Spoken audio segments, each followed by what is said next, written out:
नमस्कार दोस्तों, मैं हूं बेजुबान और आप सुन रहे हैं हॉरर कहानी, वो भी मेरी जुबानी। कहानी को शुरू करने से पहले, जैसा कि मैं आप लोगों से हमेशा कहता हूं, वैसे तो आप लोगों ने बहुत सी हॉरर कहानियां सुनी होंगी, लेकिन मुझे पूरी उम्मीद है कि आज की हमारी यह कहानी सुनकर आपको सच में डर का एहसास होने वाला है। बस मेरी आपसे इतनी गुजारिश है कि अगर आप इस कहानी को शुरू से लेकर आखिर तक पूरा सुनेंगे, तो आपको सच में बहुत ज्यादा मजा आने वाला है। साथ ही अगर आप पहली बार हमारे इस चैनल पर आए हैं, तो चैनल को अभी सब्सक्राइब कर लीजिए। ऐसा करने से हमारी और आपकी नजदीकियां बढ़ जाएंगी और आगे आने वाली डरावनी कहानियां और वीडियो आप तक आसानी से पहुंचती रहेंगी। तो ज्यादा समय न लेते हुए जल्दी से अपनी आज की डरावनी कहानी शुरू करते हैं। दोस्तों, यह कहानी है एक ऐसी काली नदी की जिससे पूरा गांव डरता था। मारो मारो, ये आवाज उस काली गहरी रात के सन्नाटे को चीरती हुई पूरी वादी में गूंज रही थी। कोई लाठी लेकर भाग रहा था, कोई कुल्हाड़ी लेकर। जिसके हाथ जो लगा वो सब काली नदी की तरफ दौड़ पड़े। अंधेरा होते ही गांव वालों को किसी ने बताया कि काली नदी पार कर रहे दो आदमियों पर हमला हुआ है। गांव वाले बेतहाशा भागते हुए नदी के किनारे पहुंचे तो देखा खून से लथपथ दो लाशें किनारे पर पड़ी थीं। ध्यान से देखने पर पता चला कि दोनों की मौत पहले पानी में डूबने से हुई और बाद में किसी ने उनकी लाशों को काटा है। पूरे गांव में सनसनी फैल गई। गांव के मुखिया ठाकुर जगन्नाथ जी आगे आए और गुस्से में बोले, जब हमने ये फैसला किया था कि रात के समय कोई भी नदी के रास्ते नहीं जाएगा, तो ये सब कैसे हो गया? चौकीदार कहाँ मर गया? पीछे खड़ा चौकीदार डरते कांपते हुए आगे आया और बोला, मालिक, मैंने तो इन्हें बहुत मना किया था, लेकिन ये शहर से आए पढ़े लिखे नौजवान थे। इन्होंने मेरी एक भी बात नहीं मानी। हार कर मैं गांव वालों को बुलाने चला गया। वापस आया तो यह सब देख लिया। आपको यकीन न हो तो गांव वालों से पूछ लीजिए। जमींदार जगन्नाथ जी बोले, तुझे इसीलिए तो नौकरी पर रखा है कि किसी को भी रात में नदी में उतरने न दे। हमें पता है काली नदी का भूत किसी को परेशान नहीं करता। जब कोई नदी के पानी में उतरता है तब वह उसे मार देता है। ऐसे में इस चौकीदार का क्या फायदा? अब पुलिस आएगी, 10 सवाल करेगी। तभी पुलिस को खबर दे दी गई। कुछ ही देर में पुलिस वहां पहुंची, लाशों को कब्जे में लेकर पोस्टमार्टम के लिए भेज दिया गया। काफी लोगों से पूछताछ हुई, लेकिन किसी को भी कुछ खास पता नहीं था। कुछ ही दिनों में गांव वाले धीरे धीरे सामान्य हो गए। इसी गांव में रहता था 25 साल का एक नौजवान नीरज। एक दिन नीरज अपने दोस्त दीपक के साथ नदी के किनारे एक पेड़ के नीचे बैठा था। नीरज बोला, यार, ये भूत वाला चक्कर ही सबसे बड़ी दिक्कत है। इसी भूत के डर से हम कभी नदी में नहीं जा पाते। नदी के उस पार देखो कितने सुंदर नजारे हैं। वहां एक सुंदर मंदिर भी है। अगर किसी तरह इस भूत से छुटकारा मिल जाए तो कितना मजा आए। ये सुनकर दीपक बोला, भाई, समस्या ही यही है कि जो भी इस नदी के पानी में पैर रखता है मर जाता है। नीरज ने कहा, फिर क्यों न हम पता लगाएं कि आखिर यह भूत सबको क्यों मार रहा है। दीपक बोला, इसका जवाब तो गांव के कोई बुजुर्ग ही दे सकते हैं। गांव में सबसे ज्यादा उम्र तो सिर्फ पुष्पा के दादाजी की है। चल उन्हीं के पास चलते हैं।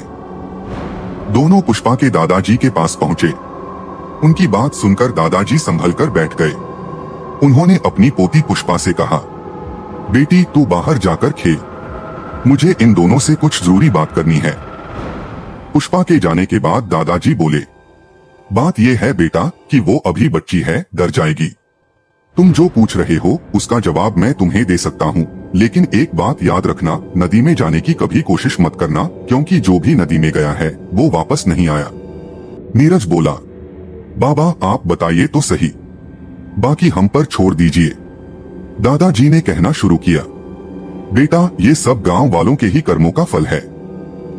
इस गांव में मुकुंद नाम का एक सीधा सादा किसान रहता था। दिन भर खेत में मजदूरी करता, उसका अपना कोई खेत नहीं था। वो उस समय के जमींदार के खेत में काम करता था। मुकुंद बहुत पूजा पाठ करने वाला आदमी था। रात को जब वह घर आता तो उसकी पत्नी पूजा की थाली तैयार रखती। थाली लेकर वह नदी के किनारे पहुंचता, छोटी सी नाव से नदी पार करके उस पार बने मंदिर में जाता। बस उसी दिन से उसका गुस्सा इस नदी में बस गया। मुकुंद की आत्मा इस काली नदी में भटक रही है। जो भी आदमी नदी पार करने की कोशिश करता है वो उसे अपना दुश्मन समझकर मार देता है। दादाजी की बात सुनकर नीरज और दीपक दोनों चुप हो गए। फिर दोनों ने दादाजी से कहा, अगर उसकी आत्मा नाराज है तो क्या हम उसकी शांति के लिए कुछ कर सकते हैं? इसके बाद वो दोनों गांव के पंडित जी के पास पहुंचे और पूरी बात बताई। पंडित जी ने साफ मना कर दिया, ये बहुत बड़ी बात है, मैं इसमें नहीं पढ़ सकता। फिर वे दोनों जमींदार जगन्नाथ जी की हवेली पर गए। जगन्नाथ जी ने पूरी बात सुनी और बोले, अगर इससे गांव को भूत के डर से छुटकारा मिल सकता है तो मैं तुम्हारा साथ दूंगा। जमींदार जगन्नाथ, नीरज और दीपक कुछ और गांव वालों के साथ दूसरे गांव की तरफ निकल पड़े। थोड़ी दूरी पर एक बड़ा बांध और फौजी कैंप था, जहां फौजी लोगों ने नदी पर एक पुल बना रखा था। जगन्नाथ जी और गांव वालों ने फौज के कैप्टन से बात की और अनुमति ली ताकि वे उस पुल से नदी के दूसरे किनारे जा सकें। सभी लोग पुल पार करके उस मंदिर तक पहुंचे जहां मुकुंद पूजा करने जाया करता था। अगले दिन मुकुंद की आत्मा की शांति के लिए वहीं पर विशेष पूजा रखी गई। बाकी गांव वाले इस किनारे खड़े होकर दूर से मंदिर में हो रही पूजा देख रहे थे। जब पूजा खत्म होने को आई तो चारों तरफ से अजीब सी आवाजें आने लगी, जैसे कोई बहुत गुस्से में कराह रहा हो, जैसे हवा भी भारी हो गई हो। तब पंडित जी ऊंची आवाज में बोले, मुकुंद, गांव वाले अपनी गलती मान रहे हैं, इन्हें माफ कर दो। ये दोनों बच्चे तुम्हारा पिंडदान कर रहे हैं। अब तुम मुक्ति की ओर जाओ, भटकना छोड़ दो और भगवान के धाम चले जाओ। पंडित जी ने सारी विधि पूरी की, नीरज और दीपक से पिंडदान करवाया। धीरे धीरे वो अजीब आवाजें कम होने लगी, जैसे कोई दूर जाता जा रहा हो, जैसे किसी का गुस्सा उतर रहा हो। उसके बाद जमींदार, पंडित जी, नीरज, दीपक और बाकी गांव वाले नाव में बैठकर वापस अपने गांव लौट आए। दो नौजवानों की हिम्मत ने पूरे गांव को काली नदी के भूत से छुटकारा दिला दिया। उसके बाद से गांव वाले रोज सुबह सुबह उस मंदिर में पूजा करने जाने लगे। जमींदार ने गांव वालों के साथ मिलकर नदी पर एक कच्चा सा पुल भी बनवा दिया ताकि लोग बिना डर के उस मंदिर तक जा सकें।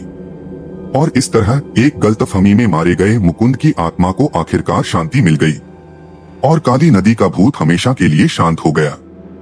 दोस्तों, अगर अभी तक आपने हमारे चैनल को सब्सक्राइब नहीं किया है तो जल्दी से चैनल को सब्सक्राइब कर लीजिए, क्योंकि आपका ये छोटा सा सहयोग मेरे लिए सच में बहुत ज्यादा मायने रखता है। तो दोस्तों, मिलते हैं अगली वीडियो में एक नई डरावनी कहानी के साथ। तब तक के लिए अलविदा।